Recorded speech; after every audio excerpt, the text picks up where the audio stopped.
पावन दर्शन दीदार करते हुए प्रेम सहित बोलिए जयकारा बोल मेरे श्री गुरु महाराज। गुरुमुखो, जो इस समय आप सब गुरुमुख जनों को संत समागम में बैठने का अवसर मिल रहा है, ये जिंदगी के अंदर बहुत महत्वपूर्ण घटना होती है। सबसे पहले कल जब इस दास को श्री सतगुरुदाता दयाल जी महाराज जी ने यहाँ दिल्ली के अंदर सत्संग में शामिल होने के लिए श्री सतगुरुदेव महाराज जी ने श्री आज्ञा प्रदान की और साथ में ये भी फरमाया कि जो भी संगत वहाँ पर आए, सारी संगत को हमारी तरफ से बहुत बहुत आशीर्वाद है।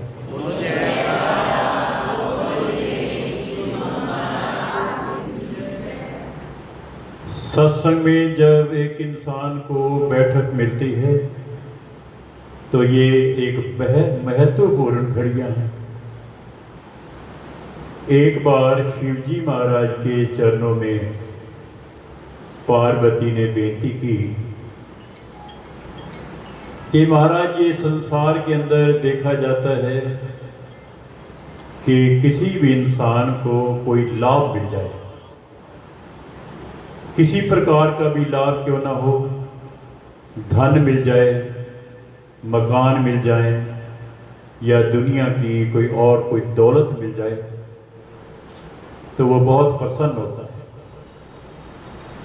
तो पार्वती जी ने शिवजी महाराज के चरण में विनय की कि आप ये बताएं कि लाभ तो अनेक हैं जिनको पा करके जीव बहुत प्रसन्न होता है, लेकिन आप ये बताएं कि संसार के अंदर सबसे बड़ा लाभ कौन सा है। तो इसका जवाब शिवजी महाराज जी ने ऐसे दिया, फरमाया कि गिरिजा संत समागम सम न लाभ कछु आन, बिन हरि कृपा सो होए नहीं, गावत वेद पुराण। ऐ गिरिजा, आपने ये पूछा है कि सबसे बड़ा लाभ कौन सा होता है, तो शिवजी महाराज फरमाते कि गिरिजा, ऐ पार्वती, संत समागम सम न लाभ कछुआन। जिस समय जीव को संतों की संगत मिल जाए, संत समागम मिल जाए, सत्संग में बैठक मिल जाए, इससे बढ़कर के संसार के अंदर दूसरा कोई बड़ा लाभ है ही नहीं। लेकिन ये लाभ कैसे गुप्त मिलता है? दूसरी पंक्ति के अंदर शिवजी महाराज जी फरमाते हैं कि बिन हरि कृपा से होए नहीं, गावत वेद पुराण। कि ऐसा जो संत समागम का जो लाभ है किसको मिलता है? फरमाया कि बिन हरि कृपा से होए नहीं।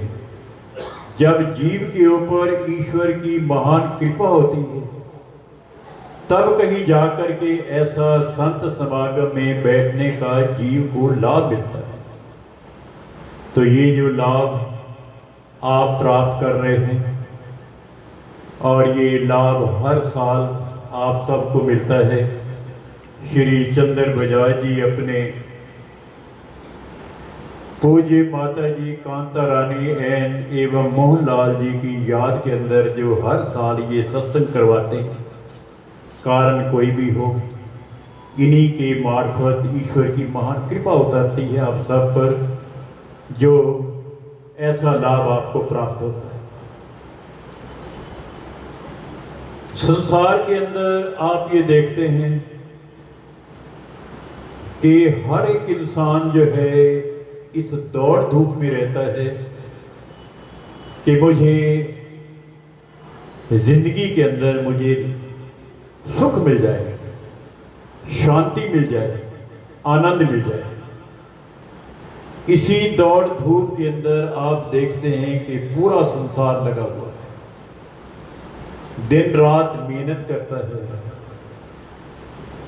परिश्रम करता है, कई प्रकार के साधन जुटाता है, लेकिन फिर भी सुख और शांति को प्राप्त बहुत कम जीव कर पाता है। सुख किनको मिलता है? संतों ने लिखा है कि कोई तो तन मन दुखी, कोई चित उदास, एक एक दुख सबन को सुखी संत का दास। सुखी जीव कौन है? केवल केवल वही जीव सुखी होते हैं जिनको सत्संग में बैठक मिलती है, जिनको संतों की संगत मिलती है। संतों की संगत में जाकर के एवं वक़्त के महापुरुषों की शरण में जाकर के महापुरुष युक्ति बतलाते हैं कि वे सुख आपको कैसे मिल सकता है। आम इंसान ये सोचते हैं कि अगर हमें कोई धन मिल जाए तो हमारा जीवन आनंद में बीतेगा, दुनिया के सामान मिल जाए हमारा जीवन आनंद के अंदर बीतेगा। लेकिन दुनिया के सामान भी इकट्ठे हो जाते हैं और फिर भी इंसान ये सोचता है कि मुझे सुख नहीं मिल रहा। कारण क्या है? संत तुलसीदास जी ने भी अपनी वाणी के अंदर लिखा है कि यतन बहुत सुख के किए, दुख का किया न कोई।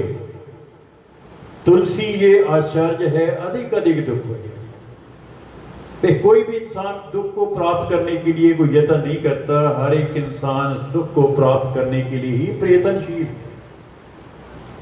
लेकिन फिर भी सुख नहीं मिल रहा। तो संत तुलसीदास जी लिखते हैं कि तुलसी ये आश्चर्य है, अधिक अधिक दुख है। बड़ी आश्चर्य की बात है, इंसान मेहनत करता है मुझे सुख मिले और सुख मिल नहीं रहा। इसका कारण क्या है? कारण भी संतों ने ये बतलाया है कि इसकी तलाश गलत है। जहां पर ये वस्तु है वहां पर ये पहुंचता नहीं और दुनिया के सामानों के अंदर ये सुख ढूंढ रहा है, उनके अंदर सुख है ही नहीं। अगर सुख है भी सही तो केवल थोड़ी देर के लिए। संत सहजो बाई जी ने अपनी वाणी में लिखा है कि जैसे सड़सी लोह की छिन पानी छिन आग, ऐसे सुख दुख जगत के सहजो तू मत पा। संत सहजो बाई जी एक मिसाल देते हैं, वे संसार के सुख दुख कैसे हैं। एक मिसाल दी है कि जैसे लोहार की एक सड़सी होती है, थोड़ी देर के अंदर वो आग के अंदर डालता है और दूसरे क्षण के अंदर वो पानी के अंदर डाल देता है। तो संत सहज बाई जी के जैसे सड़सी लोह की छिन पानी छिन आग, ऐसे सुख दुख जगत के सहजो तू मत पा। संसार के सुख दुख तो ऐसे हैं कि आज अगर सुख है तो वही सुख कल को दुख में तब्दील हो जाता है। लेकिन जिस सुख की एक इंसान को इच्छा है, वो इच्छा यही है कि मुझे हमेशा हमेशा के लिए मुझे आनंद मिले, शांति मिले। तो आनंद शांति प्राप्त करने के लिए उसे वहां पहुंचना होगा जहां पर ये चीज वस्तु है। इसकी ये बात है कि वस्तु कहाँ, ढूंढे कहाँ, किस विद आवे हाथ, कहे कबीर तब पाइए जब भेदी लेना साथ। वस्तु कहाँ पर है, ढूंढता कहाँ पर है, कैसे मिलेगी? तो संत कबीर साहब महाराज जी ने फरमाया है कि इसके लिए भेदी की जरूरत है। इसके लिए भेदी के पास जाए, वो रास्ता बतलाएंगे कि सुख कहाँ पर है। सुख कहीं है, ढूंढता कहीं है। एक संत मिसाल देते हैं कि एक बुढ़िया थी माता, अपने घर के अंदर बैठ करके कपड़े की सिलाई कर रही थी। सिलाई करते करते उसने क्या किया कि अपनी सुई को एक तरफ रख दिया और अपने काम में लग गई। तो थोड़ी देर के बाद अपने कमरे से बाहर आकर के मिट्टी के अंदर हाथ मारने लगी। एक मुसाफिर जा रहा था तो पूछता है कि माता तो क्या ढूंढ रही है? कि बेटा मेरी सुई गुम हो गई है, मैं उसको ढूंढ रही हूँ। तो राहगीर ने पूछा कि माता तेरी सुई कहाँ गुम हुई है? कि सुई तो कमरे में गुम हुई है, लेकिन कमरे में अंधेरा है, बाहर चांद की रोशनी है। चलो मैं सोचा भी चांद की रोशनी में जा करके सुई को ढूंढ लूं। तो राहगीर कहता है कि अजीब है माता, सुई कहाँ गुम हुई है, तू कहाँ ढूंढ रही है, तुझे मिलेगी कैसे?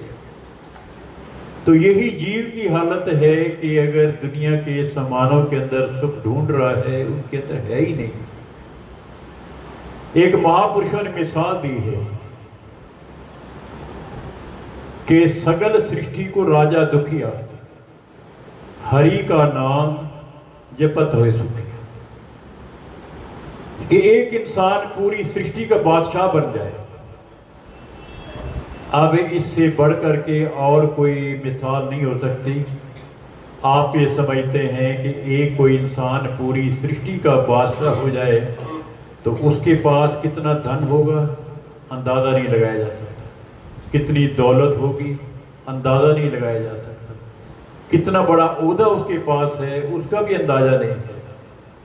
तो संतों ने निर्णय किया है कि सगल सृष्टि को राजा दुखिया, हरि का नाम जपत होए सुखिया। जब तक जीव वक़्त के महापुरुषों की शरण में जाकर के नाम और भक्ति की कमाई नहीं करता, तब तक जीव को सुख प्राप्त नहीं हो सकता, नहीं हो सकता, नहीं हो सकता। तो ज़रूरत इस बात की है कि जीव जो है वक़्त के महापुरुषों की शरण ग्रहण करे, उनकी शरण में जा कर के नाम दीक्षा लेकर के नाम की कमाई करे, नाम का सिमरन करे।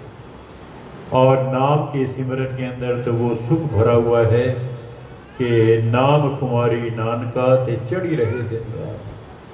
नाम जो जीव नाम का सिमरन करते हैं, सुबह प्रातः काल उठ करके जो सतगुरु ने नाम दिया है, जो जब नाम का सिमरन करते हैं तो कहते हैं नाम कुमारी नानका ते चढ़ी रहे दिन रात जो है उस नाम की कुमारी के अंदर मस्त रहते हैं। उनको दुख और क्लेश स्पर्श भी नहीं कर सकते।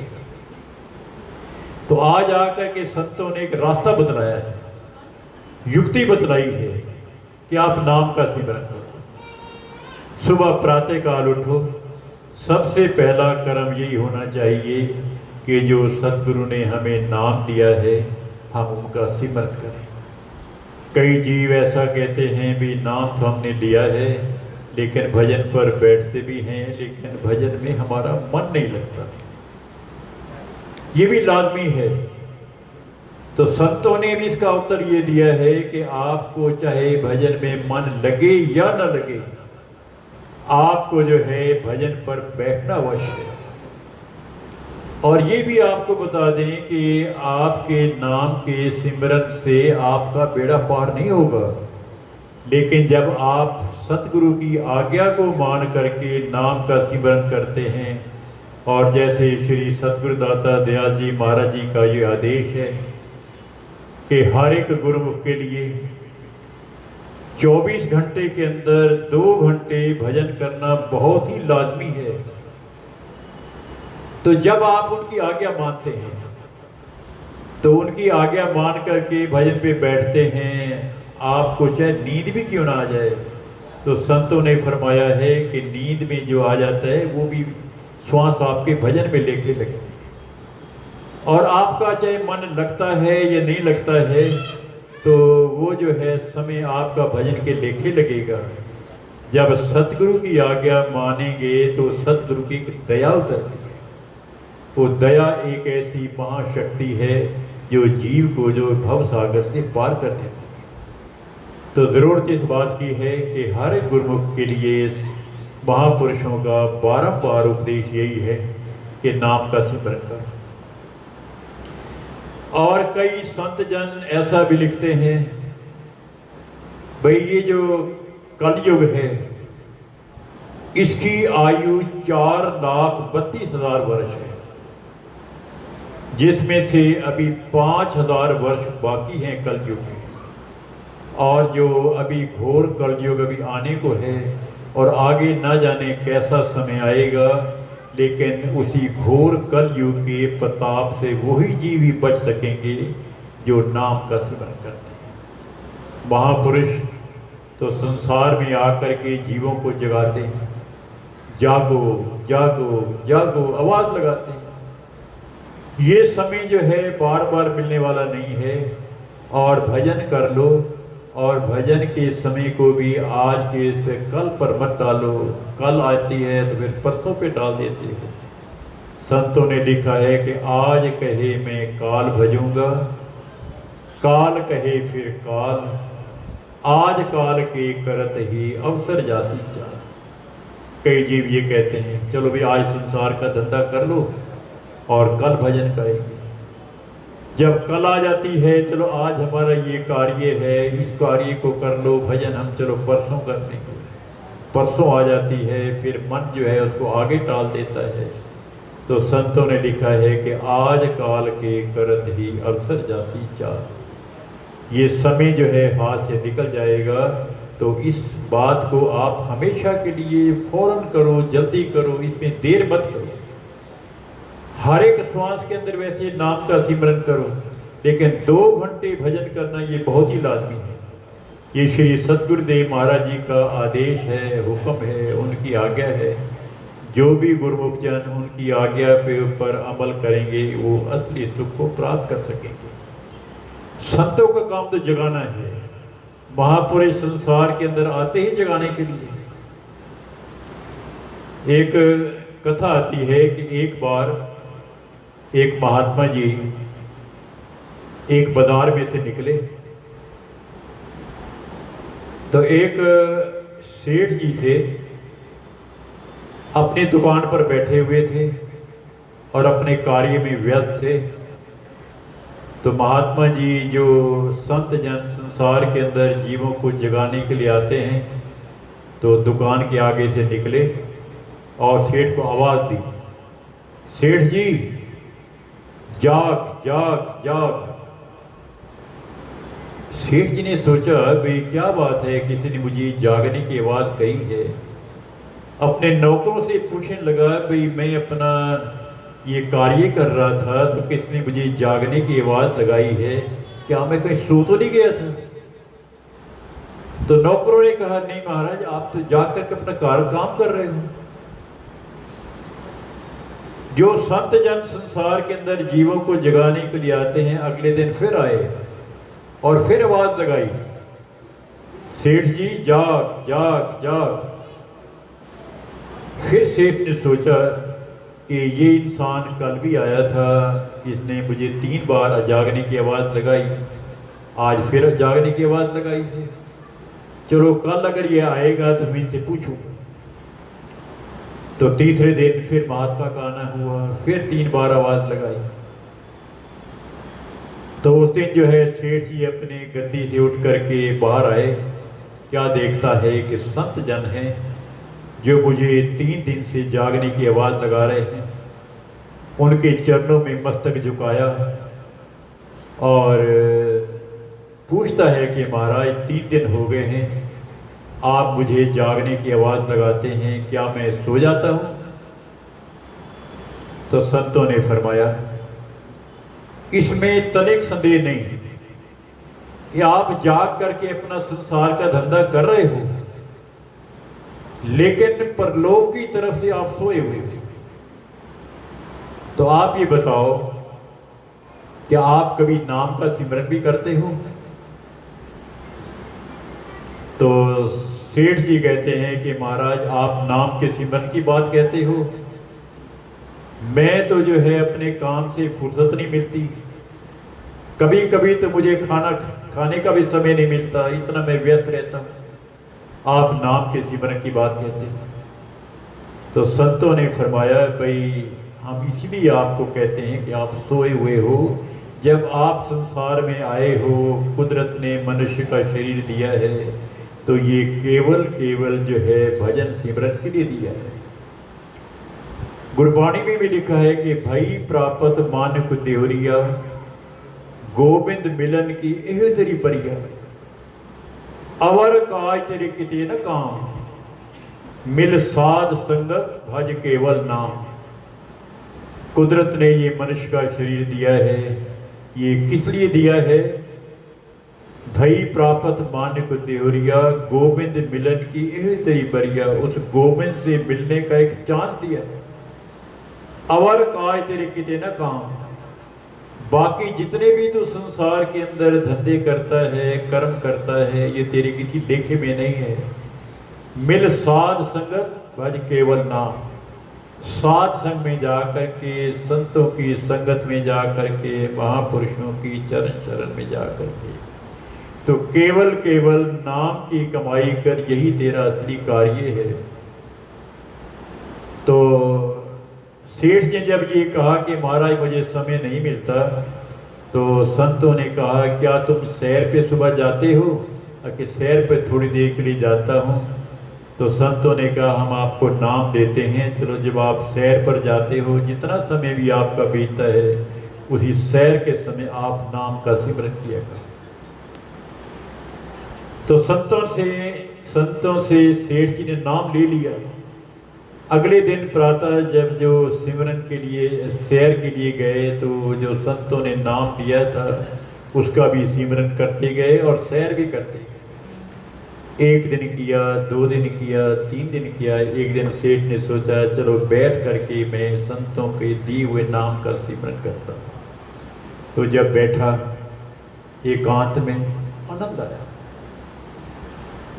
अगले दिन जो है जितना समय बैठा था उससे ज्यादा समय नाम का सिमरन किया। इसी तरह से नाम का सिमरन करते करते घंटों तक नाम का सिमरन करता है, लेकिन ये भी उसको एहसास हुआ कि मेरे काम में भी कोई हर्ज नहीं आता।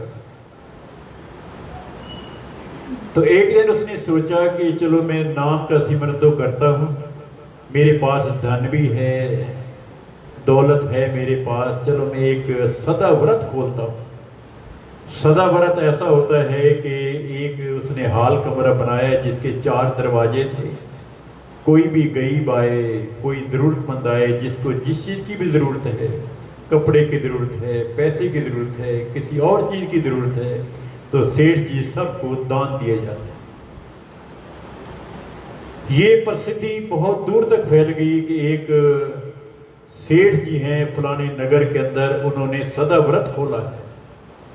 तो जब ये बात संतों के कानों में पड़ी, तो संत भी जो है उस नगर में चल पड़े और क्या देखा कि वही ये सेठ है जो ये कहता था कि मेरे पास समय नहीं है।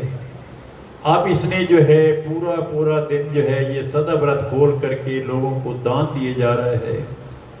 तो वहाँ पर एक आवाज़ लगाई। पहले तो संत बहुत प्रसन्न हुए कि जो पौधा उन्होंने लगाया था वो फल देने को आया है। तो वहां पर आवाज लगाई कि चारों द्वारे देत हो, कर के नीचे नैन, कहो कहाँ से सीखियो ये विधि को जो दे। आवाज लगाई सेठ जी आप चारों द्वारों से दे रहे हो और ये विधि आपने कहाँ से सीखी है? आंखें ऊंची किए बगैर सेठ जी जवाब देते हैं कि सबका दाता राम है, पोखत है दिन रैन, लोग नाम मेरा धरें ताते नीचे। कि सबको देने वाला तो भगवान है। जब कोई मुझसे कोई दान लेकर के जाता है तो मेरी वो महिमा गाता है, उसको सुन करके मुझे शर्म आती है, मेरे नैन नीचे हो जाते हैं। तो संतों ने फरमाया सेठ जी ऊंचा देखो। जब सेठ ने अपनी आंख ऊंचे की तो क्या देखता है, ये वही संत खड़े हैं जिन्होंने उसको जगाया था। उठ करके संतों के चरण में गिर पड़े कि महाराज आपने जो मुझ पर दया की है मैं उसका बदला नहीं दे जा सकता। आपने वो मुझे एक दात दी है कि जिसका कोई मोल नहीं है, और सही महीने के अंदर मैं सोया हुआ था, आपने मुझे जगा दिया है। तो जागना भी यही है कि जो जीव संसार के अंदर प्रातः काल उठ करके जबकि प्रभात का वेला होता है तो उठ करके जो है अपनी बिस्तर को छोड़ करके नाम का सिमरन करते हैं, तो सही मायनों के अंदर उनके जीवन के अंदर सुख भरा रहता है, आनंद भरा रहता है। तो जो कारण कुछ भी हुआ, जैसे मैंने पहले बताया, लेकिन ये आपको मैं ये जो श्री सतगुरुदेव महाराज जी का आदेश है, हुक्म है भजन सिमरन करने का, तो आप भी आज से आप सत्संग पर आए हो, संकल्प करो कि भाई हम आगे के लिए जिन्होंने भी सतगुरु का नाम लिया हुआ है, हम नित्य प्रति जो है नाम का सिमरन करेंगे। 2 घंटे चाहे एक समय पर हो, 2 समय पर हो, 3 समय पर हो, 4 समय पर हो, लेकिन 24 घंटे के अंदर 2 घंटे भजन करना बहुत ही लाजमी है। तो क्या आप इस बात का दृढ़ निश्चय करते हैं? हाँ जी, बताएं फिर। जी जी करते हैं ना? चलो, बहुत अच्छी बात है। संतों ने तो यहां तक लिख दिया है कि जिस दिन आप भजन नहीं करते उस दिन भोजन भी नहीं करो। एक संत लिखते हैं, ए मन बंदगी साईं की करता है तो कर, वरना उसका दिया हुआ रिजल्ट मत खा। अगर तो बंदगी साईं की करता है तो कर, वरना उसका दिया हुआ रिजल्ट क्या होता है? खान पान या दुनिया की कुदरत की तरफ से जो भी एक हमें मिलती हैं चीज़ें, उनका तो इस्तेमाल मत करो। बात वही है कि अगर भजन नहीं किया तो भोजन भी नहीं। मन को सज़ा देनी चाहिए। अगर मन को आप सज़ा दोगे तो फिर मन मान जाएगा। चलो, अगर आप इस बात पर अमल करेंगे तो मेरा आना भी सफल होगा और श्री सतगुरुदेव दाता दयाल जी महाराज जी की भी प्रसन्नता होगी और आपका भी कल्याण होगा। बोलो जयकारा बोल मेरे श्री।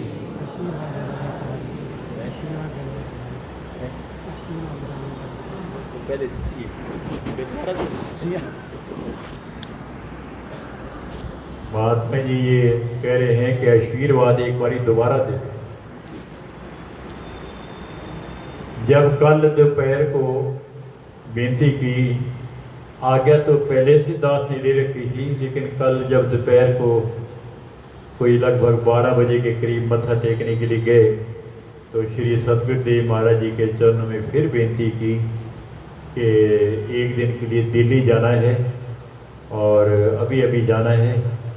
तो श्री सतगुरुदाता दयाल जी महाराज ने फरमाया कि ठीक है, दिल्ली ज़रूर हो आओ, और साथ में सारी संगत को हमारी तरफ से आशीर्वाद भी देना। बहुत बहुत आशीर्वाद देना। बोलो जयकारा।